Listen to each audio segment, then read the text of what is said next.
Imagine a car company so lost, so creatively bankrupt, that customers compared their vehicles to melted bars of soap.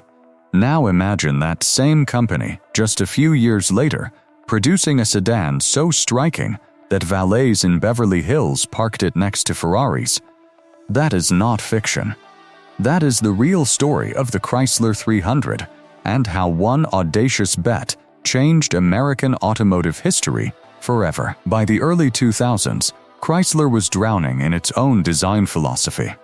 Their studios had been obsessed with something called cab-forward design, pushing wheels to the corners and stretching windshields forward in the name of aerodynamics. The result? Cars like the Concorde and 300M, smooth, rounded, and completely forgettable.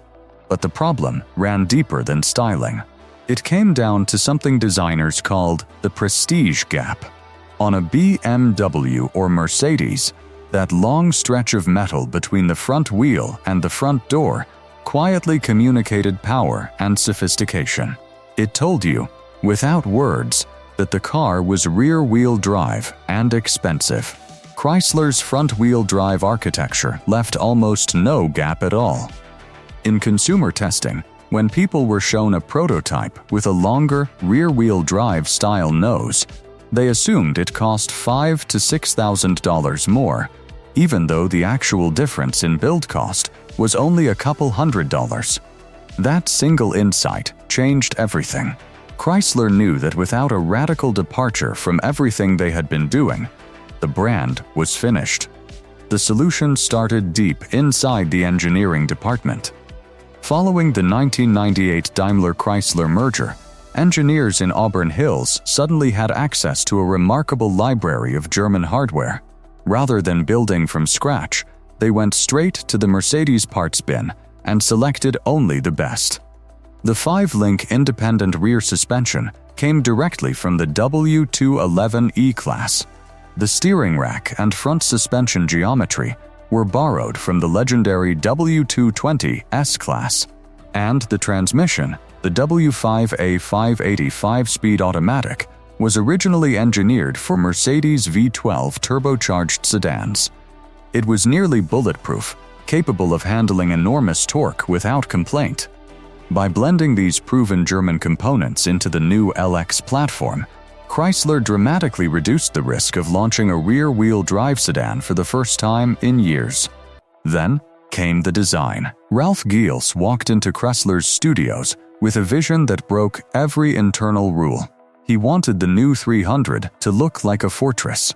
High beltline, low chopped roofline, a stance pulled straight from the lead sled customs of the 1950s.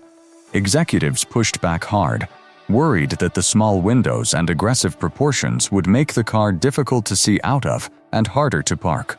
Gilles refused to budge. He argued that presence on the street mattered more than convenience in the showroom. To manage costs, his team developed a clever modular grille system. Base models wore a simple face, while the flagship 300C got a bold egg crate grille that made the car look like it cost twice as much. That visual upgrade cost only a few extra dollars in parts, but delivered thousands of dollars worth of perceived luxury. Under the hood, Chrysler made another bold move. They brought back the Hemi, not as a nostalgic throwback, but as a genuine performance statement. The new 5.7-liter V8 produced 340 horsepower and 390 pound-feet of torque, numbers that embarrassed rivals while still comfortably carrying 5 passengers. Engineers also added the multi-displacement system, technology that shut down 4 cylinders during light cruising to save fuel. At a time when gas prices were climbing and V8s felt almost irresponsible, Chrysler found a way to make raw power feel sensible. The cultural response was immediate and electric. Dub magazine featured the 300 heavily. Custom shops couldn't keep Bentley-style grilles in stock. Valets at luxury hotels began parking the 300C front and center, right beside 6-figure European exotics. Then came the moment nobody planned for. Snoop Dogg personally called Chrysler's corporate offices and left a voicemail for CEO Dieter Zetsche, asking what he had to do to get his hands on the new 300.